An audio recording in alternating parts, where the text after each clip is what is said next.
Hi, you guys. So this is Simone Watson. I can't do that. Okay. This is Simone Watson, and I am here to do Manuscript Monday. How y'all doing? Okay, now as you can probably tell, I'm excited.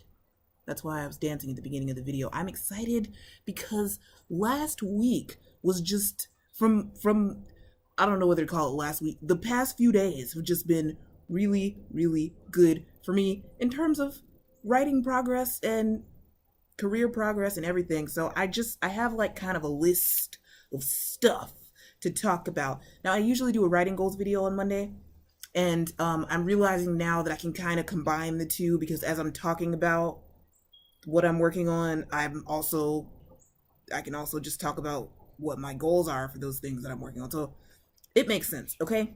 So let's get right into it, right? Okay. Now let's see.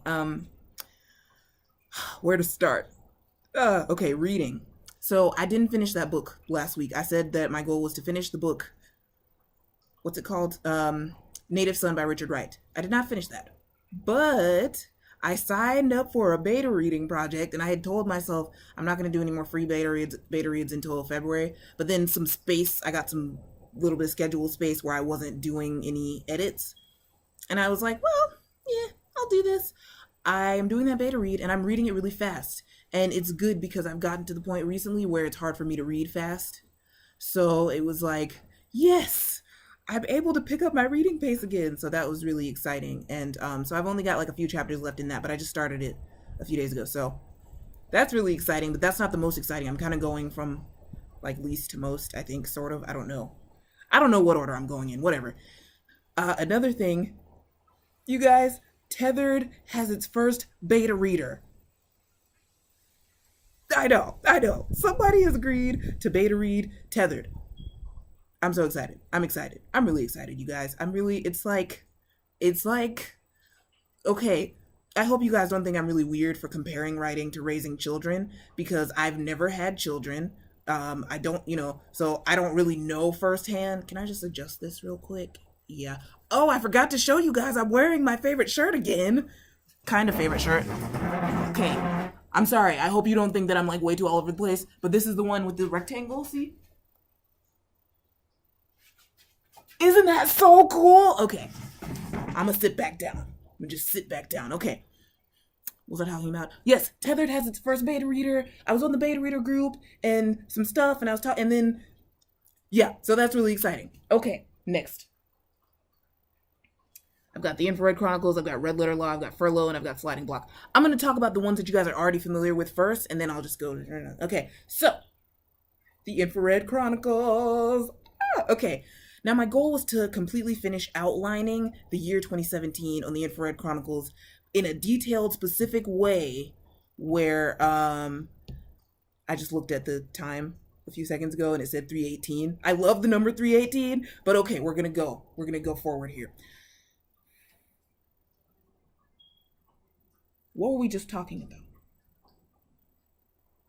Sorry, this happens a little bit when I get excited. Okay, yes, so the Infrared Chronicles. Okay, so I didn't finish it. I thought I would have a detailed outline of exactly what will happen in each specific week until the end of 2017, which I do not have. But I have realized something, and I've realized that even though this needs to be outlined, it may not need to be quite as strict as I thought it needed to be. Because right now, I know that there are certain big events, and I know what dates I need for those big events. For example, I've got people graduating from stuff, right?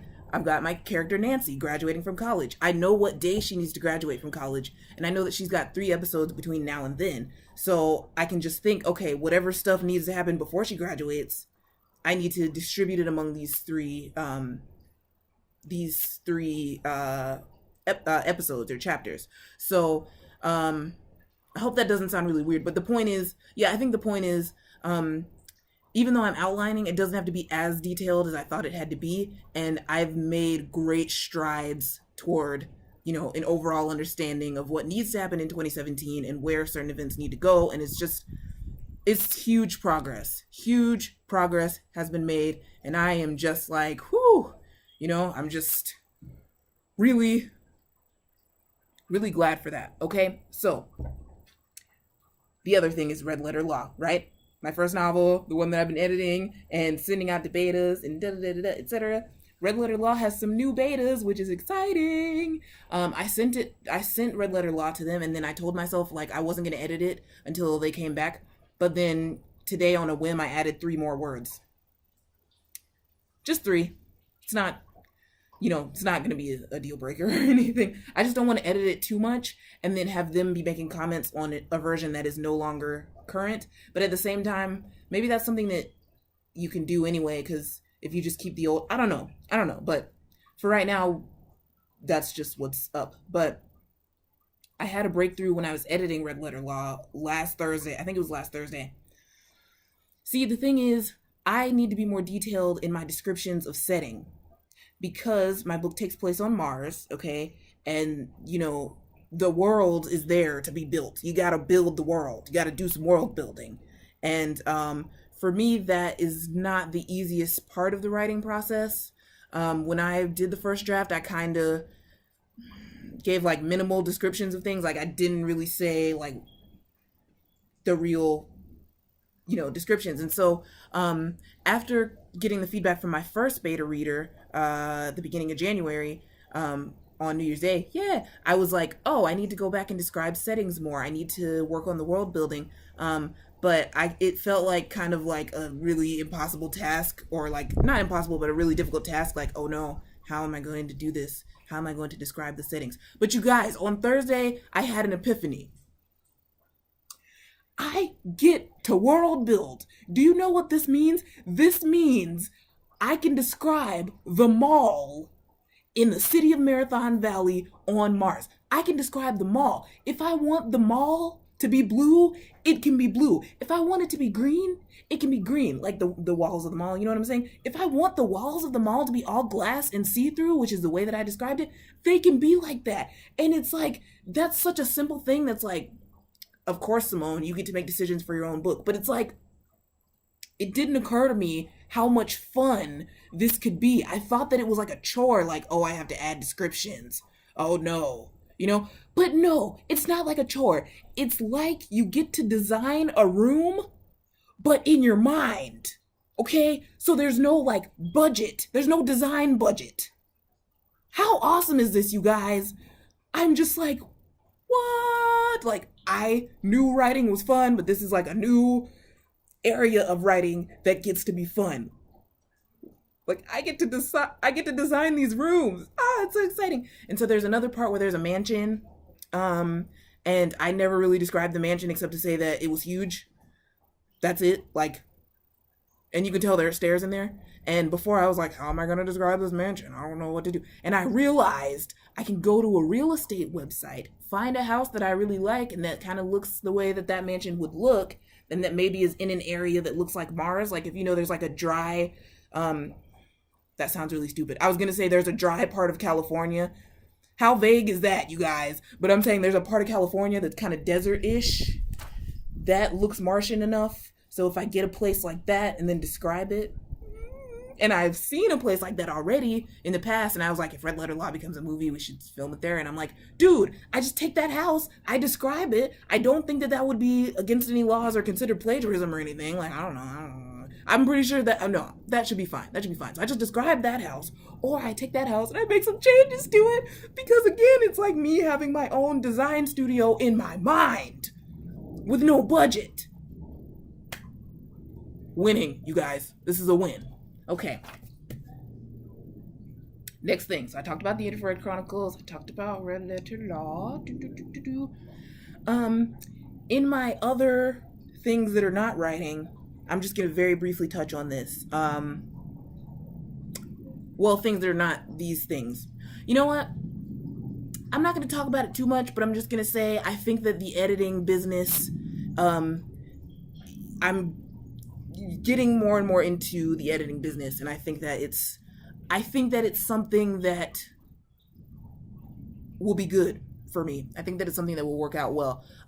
So I think that I'm working on kind of being more into that, the editing business, and I am helping somebody that I know to start a business as well.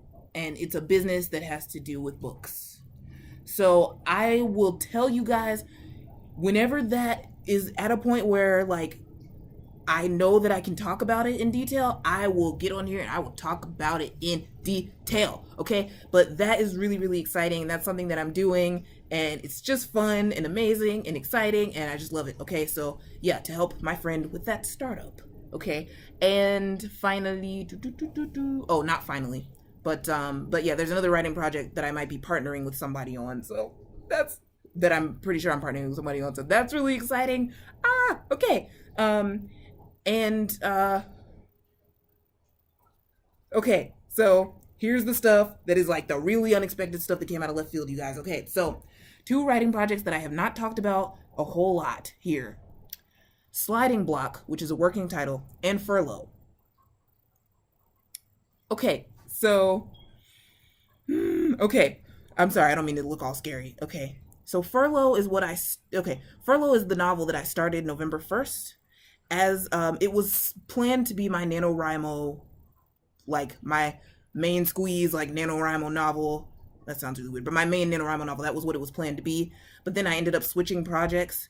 I wrote some of Furlough, and then I wrote some of the sequel to Red Letter Law, and then I wrote some of a book about a girl in a camel. It's a children's book. And then I wrote The Camel Talks. So it's fun. Okay, don't, it's cool. What were we talking about? Yes. And then I wrote Tethered, like almost in its entirety during the month of November. So once I switched to Tethered, like there was kind of no going back. Tethered was like, oh yeah, this is it. This is what I'm going to write. And then I ended up with 50,011 words. So, okay. I'm sorry. I've been trying not to do this, but every time I say I won NaNoWriMo with 50,011 words, you know what I want to do? It's a line from a song that goes, been to the club about 50 times. I don't know if anybody knows that song. I don't even know what song that is, but they say 50 which is like 5011, which still doesn't really make any sense. Okay, so let me just get back on topic. Tethered. I wrote it. Sorry. Okay, no. I was supposed to be saying Furlough. Furlough was when I started on November 1st. And I don't know how much I don't think I've told you guys very much about it. Furlough takes place in White Plains, New York. It's about a girl named Rena. And please try not to make fun of me for the similarities in my character. Sometimes some of my characters have similar names to other characters. There's a Reno, who's a guy in Red Letter Law, and in this character, her name is Rena. Okay, let me get on topic. Her name is Rena. Her older brother, Michael, comes home temporarily from prison, which in the state of New York is called a furlough, okay? And the two of them have gotten really estranged, particularly during the time that he's been in prison. But now it's the summer and they're becoming close. They're bonding, okay? They don't expect to bond, but they bond. So I'm not telling y'all all of the details because, of course, don't want to spoil it. But yeah, that's Furlough. And I had an idea last night for Furlough. And I was like, what? I wasn't even trying to work on Furlough right now. Furlough was not even hardly on my mind right now. I was thinking like, oh, maybe after like a bazillion other things, eventually I'll work on Furlough. And it's like, I had an idea for Furlough. And so I'm so excited because I tend to gravitate towards science fiction, not on purpose. It's just like, my ideas are weird enough to be sci-fi, but this one is like actually a contemporary idea that I could write possibly, and that gives me the opportunity to do all the character exploration and all the nitty-gritty stuff like that you get to do when you write a contemporary. Woo! So that's really exciting. I'm like, yes, I had an idea for Furlough. But then, you guys, the other thing that's exciting is what I was doing before I had the idea for Furlough. This is what I was doing. Do y'all know Word Nerds? Oh, I'm waiting as if you can give me an answer and you can't because you're... Oops. Word Nerds is this channel. There are some ladies on there. They write and they write and they read and they do videos about reading and writing. So anyway, they did a thing called a write-in last night, and I like kind of stumbled upon it and was like, oh, there's a write-in. Why don't I write something? Now, mind you guys, other than the Infrared Chronicles and like some little bits on the Red Letter Law sequel, because I've been trying to resist the Red Letter Law sequel, but I've been given in the urge to write it. So, hey, whatevs. Yeah, other than that kind of stuff and like the littlest bit on my new project Sliding Block, I haven't really been writing much stuff in the generative sense of like taking words and putting them on the page. I've been doing things like editing, doing things like outlining, blah, blah, blah, etc., whatever, but the actual writing. But then they were doing a write-in, and I was like, okay, I'll write some. And I wrote some of Sliding Block. Sliding Block, if you've seen the Thursday before last Manuscript Thursday, okay. Sliding Block is about a puzzle piece that gets stolen by a time-traveling courier. That is what I said 2 Thursdays ago. Now, here's what tentatively is going on with Sliding Block, okay? By you, I mean the reader. You are the courier. As you're reading the book, it's your first day of work as a time-traveling courier, and you don't know what to expect. But you get a letter from your future self 2 weeks from now, and your future self says, hey, these are the mistakes that you make on your first mission. You need to read this so you can avoid those mistakes. And that's why I'm writing to get you to fix it, okay? Because you're an idiot. Well, not you're an idiot, but you need to stop being an idiot is kind of what your future self says to you. So the book is the letter from your future self to you, telling you what you're doing wrong, what you will do wrong, and letting you figure out how to fix it. So that's the angle right now. And if it gets too confusing, I may have to change that. But I've never written in second person before, and it's like a lot of fun. It's a lot of fun because it's like, yeah, you really want to eat a jelly donut. You're really grumpy today. You know, it's just like, I don't know. I'm entertained. Okay, so that's a lot of fun. But anyway, yesterday I was writing some Sliding Block during the write-in because I didn't think I was going to really write Sliding Block. Eventually I was going to write it, but what I was going to do was kind of put it on the back burner until the Infrared Chronicles was done being outlined and blah, blah, blah, and, just wait until the most convenient time. And I was going to outline it before writing it because it's got time travel. So there are a lot of things to work out in the plot. But you know what? I was just like, you know what? I'm going to pants a little bit of this. And I think I got like 600 to 700 words of it written last night. And I was like, well, that's some progress. And it was some things that helped me to get some things of the plot worked out. Okay? And so it was a lot of fun. It was a lot of fun. And obviously I'm not going to tell you guys the whole plot, but the point is, yeah, you get to be the courier. So how much fun is that? Okay, so, you guys, I don't usually make videos this long. This is like the longest video ever. But really, it's just because so much good stuff is going on. And I'm excited, you guys. I'm excited. Okay, so, thank you so much for watching. I will see you again on Thursday, or perhaps before that, because I'll just get on here and film, because why not? Okay? So if you guys feel like liking, commenting, or subscribing, you know where to click. All right. Thank you so much for watching. Oh, and I hope you guys have a wonderful day, week, hour of writing as well. If you're writing or whatever you're doing, if you're doing something that you're passionate about, have fun. If you're doing something that you're not passionate about, have fun doing that too. You know what I'm saying? I'm just saying I'm having a good day. I want you guys to have a good day as well. And I hope that me hoping that you have a good day improves your day just a little bit. Okay, bye.